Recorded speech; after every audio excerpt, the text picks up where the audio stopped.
এলাম কারণ বাজার মাছ বাজারে। দেখতে পাচ্ছেন সকালবেলার বাজার মাছ, কিন্তু অনেক দাম, সব মাছ অনেক দাম। এত বেশি দাম কেনার কষ্ট।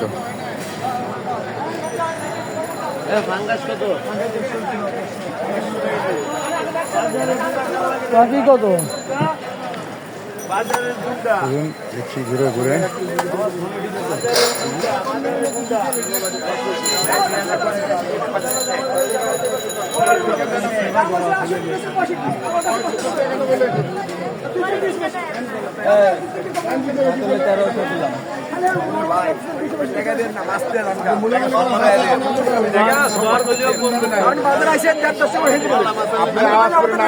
শিক্ষা দেন